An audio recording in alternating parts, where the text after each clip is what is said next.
तो ये रखा हुआ है हमारा सुंदर सा स्टार लाइट कलर का मैकबुक। आप देखोगे ये ज्यादा गोल्डन भी नहीं है और ज्यादा लाइट वाइट भी नहीं है, ये है कुछ स्टार लाइट कलर। फिलहाल इसको निकाल के अलग रख देते हैं। इसके साथ में और क्या क्या मिलता है वो देख लीजिए।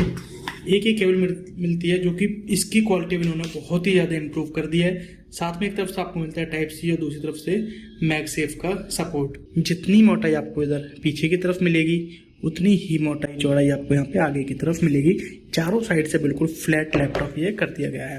तो ये है हमारा first look MacBook air M2। आप देखोगे अब यहाँ पे एक नॉच आ गई है जो कि पहले नॉच नहीं थी।